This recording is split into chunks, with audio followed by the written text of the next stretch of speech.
ভারতীয় গণমাধ্যম ডেইলি আমাদের সম্বন্ধে অপপ্রচার করতেছে। আপনারা এই ব্যাপারে আপনারা সবসময় সজাগ থাকবেন। আমাদের সাংবাদিক ভাইরাও সজাগ আছেন। আপনারা তাদের কারেক্ট রিপোর্ট দেন।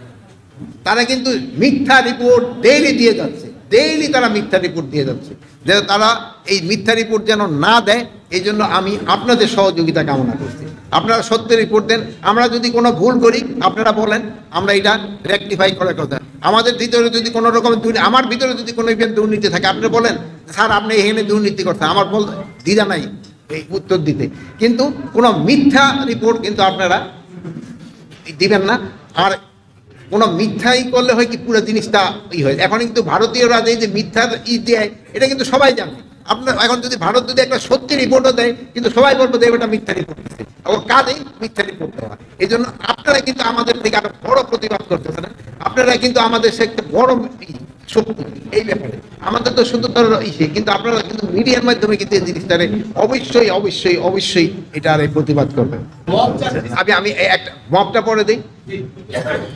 আমাদের যে পুলিশ বাহিনী, হ্যাঁ আস্থা একটা সংকট ছিল, কিন্তু আস্থা সংকটটা কিন্তু হঠাৎ হয়ে যাবে না। এটা কিন্তু আগের থেকে কিছুটা ইমপ্রুভ হয়েছে কিনা এটা আপনি আমারে বলেন। কিছুটা তো উন্নতি হয়েছে আগে কিছুটা। এখন আপনি তো বলেন কিছু, এটা হয়তো আস্তে আস্তে, কিন্তু হয় কি আমার হাতে তো আমি কিন্তু দায়িত্ব নিয়েছি 3 মাসও হয় নাই। আমার কাছে কিন্তু এরকম কোনো বাতি নাই যে বল হয়ে যা, তা তো হবে না। আমার তো সময় দিতে, আমার বাহিনীর লোকদের সময় দিতে হবে। এই একটা ট্রমার ভিতর দিয়ে গেছে, এটা তো একটু সময় লাগবে। এই সময়টা তো আপনারা ভাই আমাদের দিতে হবে। এবং আমি আপনাদের কাছে অনুরোধ করব, আপনারা বিভিন্ন মিডিয়ায় বলেন এদের সময় দেন। আপনাদের সময় অনেক সময় আছে অনেক অস্থির হয়ে যায়, কেন এখন হচ্ছে না, কেন হচ্ছে না। যেমন ধরুন একটা পেশেন্টের সময় এই ঢাকা মেডিকেলে ধরো অ্যাক্সিডেন্ট করে 5-6টা পেশেন্ট একসাথে এসেছে, ডাক্তার সাহেব একজন তো একটা করে তো দেখতে হয়। কিন্তু গার্জিয়ানরা কিন্তু যে যারটা সবচেয়ে কম হয়েছে আহত, সেও পাগল হয়ে যাবে আমারটা আগে দেখো। কিন্তু উনি হয়তো দেখবো সবচেয়ে সিরিয়াসটা সবাই রাখে। কিন্তু আমাদের এই ধৈর্যটা কারণ থাকে না। এই জিনিসটার দিকে আপনাদের একটু খেয়াল রাখতে হবে।